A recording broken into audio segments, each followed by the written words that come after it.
Greetings and welcome to Second Coach New User Tutorial for Coaches. We will create a new event by clicking the Create Event button. Let's rename it to Tactics. In case you are creating a future event, you can change the date of the event by changing the date start value. Congratulations, you've created your first training. Time to add those exercises. Add exercises from the list. You can choose from the relay, scoring, target practice, team play, and tournament. In this example, we will choose all of them. Exercises are added to our tactics training.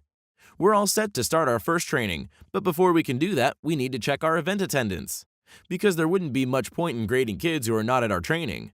By clicking the attendance button below, we can check off trainees who are absent. In this example, Harry, Evan, and Adam are absent. We can see that attendance is now down to 17 trainees. Okay, let's fire up our first practice. We'll begin with relay practice. In relay practice, we need to set the number of teams before we can actually start. Since I have enough space on my training field and 4 lanes prepared, I will choose 4 teams. Second Coach will automatically create teams for us, according to number of attendees and number of teams we have selected.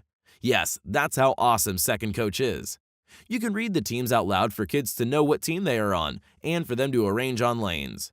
Once a certain team finishes the relay, we simply click on that team. When second team finishes, we click on their team, then third, fourth, and so on. If you make a mistake in the ranking of teams, you can click Reset and re-rank them by clicking the teams in the right sequence. We're all warmed up now, so let's move on to target practice. Second Coach will create a list and show you the previous, the current, and the next trainee. You can call the first trainee to take his or her position.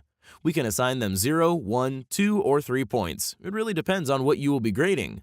For example, kids can choose distance from target and get more points for longer distances if they score and don't get any points if they miss or the goalkeeper saves their shot.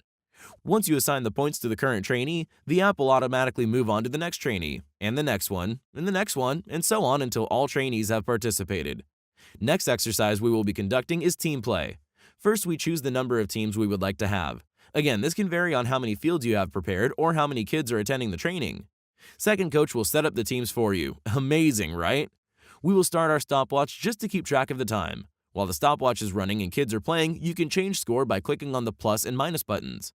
Once done, we click the Finish button in the top or create a new Team Play practice by clicking the Finish and New button, which will assign current points and mix the teams again for another Team Play practice. Tournament practice works the same way as team play practice. The only difference is that everybody plays against everybody. We're down to our last practice, and that is scoring. In this practice, we can assign any amount of points to our trainees. For example, we can grade homework if we have assigned any, or give out negative points for the lack of discipline or a big mouth. If you are conducting any of your own drills that don't fit in any of our practice systems, you can assign those points here as well. We're all done. Time to finish up our event. Second Coach will wrap up everything and give us the event scoreboard on which we can see how our trainees have done in our training. We can filter the scoreboard by practice type if we want to see particular practice points. You can read out the points to kids and witness the awe on their faces. You are able to check season points, which are aggregate points gathered throughout the whole season in the Trainees tab. That's all. Second Coach, bringing smiles on kids' faces after every training.